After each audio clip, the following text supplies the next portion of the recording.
Good evening, all of you. കഴിഞ്ഞ ക്ലാസ്സിൽ discuss ചെയ്തിട്ടുള്ള പോർഷൻസിന്റെ ക്വസ്റ്റ്യൻസ് ആണ് വർക്ക്ഔട്ട് ചെയ്യുന്നത്. അപ്പോൾ കഴിഞ്ഞ ക്ലാസ്സിൽ നമ്മൾ അത് വർക്ക്ഔട്ട് ചെയ്യാമെന്ന് വിചാരിച്ചതാണ്. അപ്പോൾ കുറച്ച് ലെങ്തി ആയി പോകുമെന്ന് കരുതിയിട്ടാണ് നമ്മൾ നെക്സ്റ്റ് ക്ലാസ്സിലേക്ക് ആക്കിയത്. അപ്പോൾ കഴിഞ്ഞ ക്ലാസ്സിലെ തിയറി ഒക്കെ കുറച്ച് പഠിച്ചിട്ടുണ്ടാവുമല്ലോ. അപ്പോൾ കുറച്ചും കൂടെ ഈസി ആവും ഈ ക്വസ്റ്റ്യൻസ് വർക്ക്ഔട്ട് ചെയ്യാനായിട്ട്. ഒരു 7-8 ക്വസ്റ്റ്യൻസ് ഉണ്ട്. ചിലതൊക്കെ പ്രീവിയസ് ഇയറിൽ ചോദിച്ചിട്ടുള്ള ക്വസ്റ്റ്യൻസ് ആണ്, ചിലത് അല്ലാത്തതാണ്. കൂടുതൽ ക്വസ്റ്റ്യൻസ് നമുക്ക് വർക്ക്ഔട്ട് ചെയ്യാം ഡിസൈനിന്റെ ബാക്കി പോർഷൻസും കൂടെ കവർ ചെയ്തതിന് ശേഷം. Okay, so let's begin. The first question: in A Latin square design, each treatment appears once in each row and each column, once in each block, twice in each block, randomly across the rows. ഇവിടെ actually കൂടുതൽ ചിന്തിക്കേണ്ട ഒരു ആവശ്യമില്ല. All the above അല്ലെങ്കിൽ both A and B അങ്ങനത്തെ ഒരു ഓപ്ഷൻസും ഇവിടെ ഇല്ല. അപ്പോൾ ഏതെങ്കിലും ഒരു ഓപ്ഷൻ കുത്തുക എന്നുള്ളതാണ്. First option once in each row and each column. ബാക്കി വായിക്കേണ്ട ആവശ്യം പോലും ഇല്ല. നമ്മൾ LSDയുടെ തിയറി പറഞ്ഞ സമയത്ത് ഫസ്റ്റ് പോയിന്റ് ആയിട്ട് പറഞ്ഞിരിക്കുന്ന അതാണ്. ഒരു ട്രീറ്റ്മെന്റ് അപ്പിയർ ചെയ്യുന്നത് once in each row and each column ആണ്. റിപ്പീറ്റ് ചെയ്ത് വരാൻ പാടില്ല. അതിന്റെ ഒരു എക്സാമ്പിളും ഞാൻ എഴുതി കാണിച്ചിട്ടുണ്ടായിരുന്നു അല്ലെ. അപ്പോ ഫസ്റ്റ് ക്വസ്റ്റ്യന്റെ answer option A, once in each row and each column. Okay. Second question: a Latin square design is particularly useful when. ഒരു ലാറ്റിൻ സ്ക്വയർ ഡിസൈൻ പെർട്ടിക്കുലർലി എപ്പോഴാണ് യൂസ് ചെയ്യുന്നത്? There are only two factors. There are two sources of nuisance variability. The number of treatments is very large. The experimental units are highly heterogeneous. 4 options ഉണ്ട്. ഇവിടെയും അങ്ങനെ all the above both A and B അങ്ങനത്തെ options ഒന്നുമില്ല. So ഒരെണ്ണം choose ചെയ്യാന്നുള്ളതാണ്. പിന്നെ നമ്മൾ example ആയിട്ട് കാണിച്ചു തന്നത് തന്നെ 3 ഫാക്ടറുകൾ, അല്ലെങ്കിൽ തന്നെ നമ്മൾ LSDയുടെ തിയറി പറഞ്ഞപ്പോൾ തന്നെ പറഞ്ഞു 3 ഫാക്ടറുകളാണ് നമ്മൾ കൺട്രോൾ ചെയ്യുന്നത് അഥവാ കമ്പയർ ചെയ്യുന്നത് ലാറ്റിൻ സ്ക്വയർ ഡിസൈനിൽ. അപ്പോൾ ഒരു ലാറ്റിൻ സ്ക്വയർ ഡിസൈനിൽ നമ്മൾ 3 ഫാക്ടറുകളാണ് കമ്പയർ ചെയ്യുന്നത്. മെയിൻ ആയിട്ടും 2 നോയ്സൻസ് വേരിയബിൾസും. അത് പ്രത്യേകം ആ ക്ലാസ്സിൽ തന്നെ നമ്മൾ എടുത്തു പറഞ്ഞിട്ടുണ്ട്. അപ്പൊ ഇതിനകത്തൊന്നും കൂടുതൽ ചിന്തിക്കേണ്ട ആവശ്യമേ ഇല്ല. നമ്മൾ പറഞ്ഞ തിയറട്ടിക്കൽ സംഭവങ്ങൾ തന്നെയാണ് വന്നിരിക്കുന്നത്. 2 നോയ്സൻസ് വേരിയബിലിറ്റീസ്. പിന്നെ ഏതെങ്കിലും ഒരെണ്ണം നമ്മൾ മറ്റേ പെട്രോളിന്റെ മൈലേജിന്റെ ഒക്കെ എക്സാമ്പിൾ ഒക്കെ വെച്ചിട്ട് പറഞ്ഞു തന്നിട്ടുണ്ടായിരുന്നു.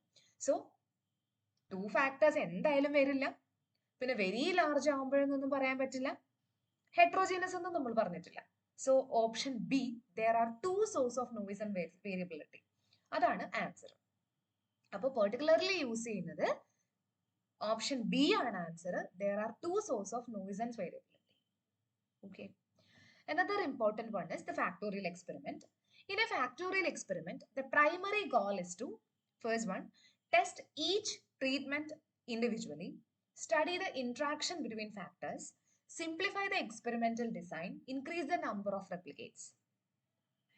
ഇതിപ്പോ ഇവിടെ ടെസ്റ്റ് ഈച്ച് ട്രീറ്റ്മെന്റ് ഇൻഡിവിജ്വലി അത് എന്തായാലും വരില്ല. ബിക്കോസ് നമ്മൾ ഫാക്ടോറിയൽ എക്സ്പെരിമെന്റിന്റെ തിയറി പറഞ്ഞപ്പോൾ തന്നെ നമ്മൾ പറഞ്ഞു RBDയും LSDയും അല്ലെങ്കിൽ CRDയും ഒക്കെ അവിടെ നിർത്തിക്കൊണ്ട്, CRD അത് പറയേണ്ട ആവശ്യമില്ല ബിക്കോസ് അത് ഏറ്റവും ബേസിക് ആയിട്ടുള്ള ഒരു ഡിസൈൻ ആണ്.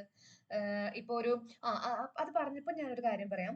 ഒരു മിസ്സിംഗ് ഒബ്സർവേഷൻ ഒക്കെ വന്നാലും അഫക്ട് ചെയ്യാത്ത ഒരു ഡിസൈൻ ആണ് CRD. കാര്യം ഒരെണ്ണം നഷ്ടപ്പെട്ടു പോയാലും പ്രശ്നമൊന്നുമില്ല. നമ്മൾ ഒരു ഫാക്ടറെ കമ്പയർ ചെയ്യുന്നുള്ളൂ. അവിടെ നമ്മൾ റെപ്ലിക്കേഷനും റാൻഡമൈസേഷനും മാത്രമേ യൂസ് ചെയ്യുന്നുള്ളൂ. ഹോമോജീനസ് ആണെങ്കിൽ മാത്രമേ നമുക്ക് CRD ഉപയോഗിക്കാൻ പറ്റുള്ളൂ. അതൊക്കെ മെയിൻ പോയിന്റുകളാണ്. അപ്പൊ ഒരു മിസ്സിംഗ് ഒക്കെ വന്നാലും പ്രശ്നമൊന്നുമില്ല CRDയിൽ. അതുപോലെ അപ്പൊ RBDയും LSDയും ഒക്കെ അവിടെ ഡിസൈൻ ആയിട്ട് നിൽക്കുമ്പോൾ ഫാക്ടോറിയൽ എക്സ്പെരിമെന്റ് എന്തിനു നമ്മൾ ഇൻവെന്റ് ചെയ്തു എന്ന് ചോദിച്ചു കഴിഞ്ഞാൽ അതിന്റെ മെയിൻ ആയിട്ടുള്ള ഒരു ആൻസർ തന്നെ ഇന്ററാക്ഷൻ എഫക്റ്റും കൂടെ നമുക്ക് സ്റ്റഡി ചെയ്യാൻ പറ്റും എന്നുള്ളതാണ്. RBDയിലും LSDയിലും ഒക്കെ നമുക്ക് ഇൻഡിവിജ്വൽ ട്രീറ്റ്മെന്റുകളെ ടെസ്റ്റ് ചെയ്യാൻ പറ്റും. അപ്പൊ പ്രൈമറി ഗോൾ എന്തായാലും അത് വരില്ല. അതിനിപ്പോ RBDയോ LSDയോ ആയാലും മതി. അപ്പൊ ഓപ്ഷൻ എ എലിമിനേറ്റ് ചെയ്യാം. ഇനി സിംപ്ലിഫൈ ദ എക്സ്പെരിമെന്റൽ ഡിസൈൻ. ശരിയാണ്, കുറച്ചും കൂടെ സിമ്പിൾ ആകും. പക്ഷെ ഇവിടെ ഇപ്പം ബോത്ത് ബി ആൻഡ് സി അങ്ങനെയൊന്നും ഓപ്ഷൻ ഇല്ലാത്ത സ്ഥിതിക്ക് അതിനെപ്പറ്റി ചിന്തിക്കേണ്ട. ബിക്കോസ് ഇന്ററാക്ഷൻ ബിറ്റ്വീൻ ഫാക്ടേഴ്സ് അവിടെ ഉണ്ട്. പിന്നെ റെപ്ലിക്കേറ്റ്സ് ഇൻക്രീസ് ചെയ്യാനൊന്നും അല്ല.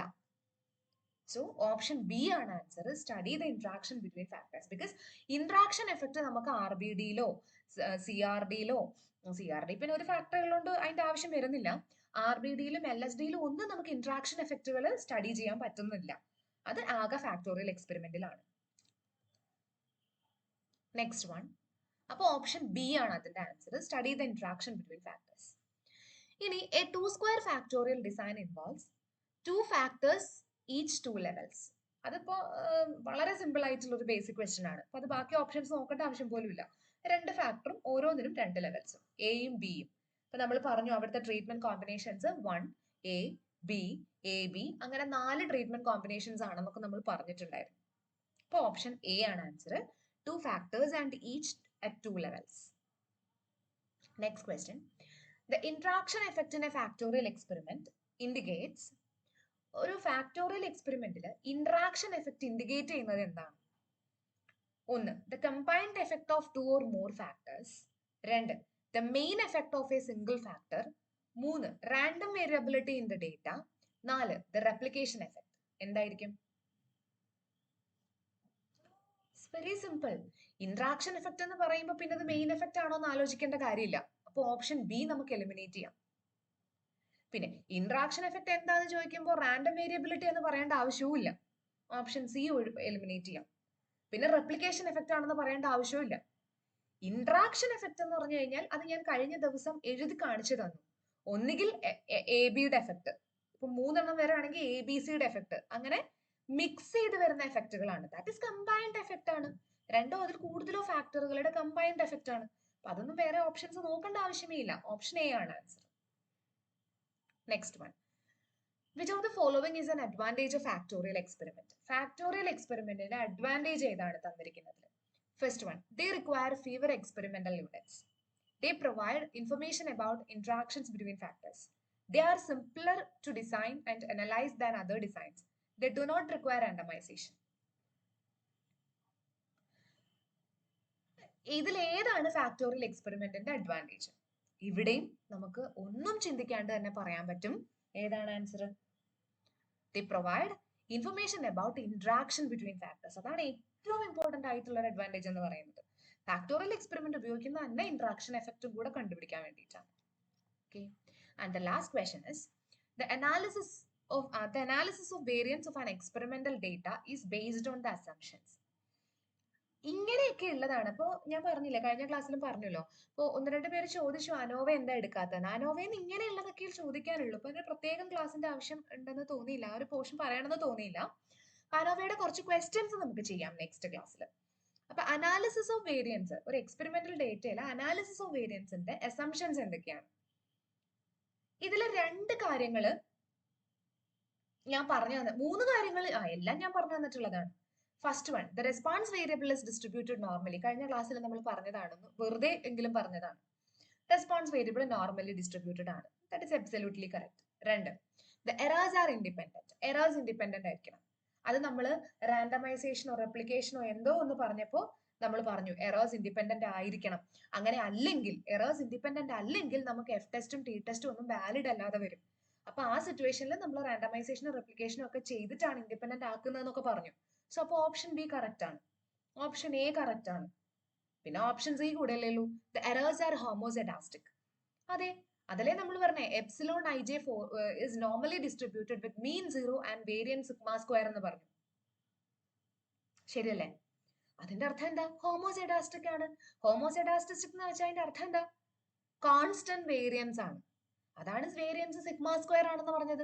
സിഗ്മ I സ്ക്വയർ എന്നല്ലല്ലോ ഞാൻ പറഞ്ഞേ, അല്ലെങ്കിൽ സിഗ്മ J സ്ക്വയർ എന്നല്ലല്ലോ പറഞ്ഞേ, സിഗ്മ സ്ക്വയർ ആണ്. സോ അത് വേരി ചെയ്യുന്നില്ല. എല്ലാ എററിനും സിഗ്മ സ്ക്വയർ ആണ്. സോ എററിന്റെ വേരിയബിലിറ്റി എപ്പോഴും സിഗ്മ സ്ക്വയർ ആണ്. വേരിയൻസ് കോൺസ്റ്റന്റ് ആണ്. That is homoscedastic. So answer is all the above. 4 ഓപ്ഷൻസും തരാം. അപ്പോൾ അനാലിസിസ് ഓഫ് വേരിയൻസിന്റെ അസംഷൻസ് ഇത് 3 ആണ്. അത് ബൈ ഹാർട്ട് ചെയ്ത് വെക്കുക, അല്ലെങ്കിൽ പഠിച്ചു വെക്കുക.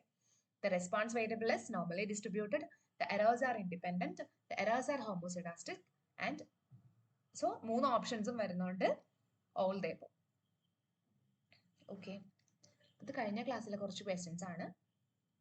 ഓക്കെ, ആൻഡ് നെക്സ്റ്റ് പോർഷന്റെ theory with problems, maximum with problems ഇടാൻ നമ്മൾ ശ്രമിക്കാം. അങ്ങനെ സമയം കിട്ടാത്തടത്താണ്, ഒരുപാട് ലെങ്തി ആക്കണ്ടെന്ന് വിചാരിച്ചിട്ടാണ് കട്ട് ചെയ്തിട്ട് ഇടുന്നത്. സോ സബ്സ്ക്രൈബ് ചെയ്യുക and wait for the next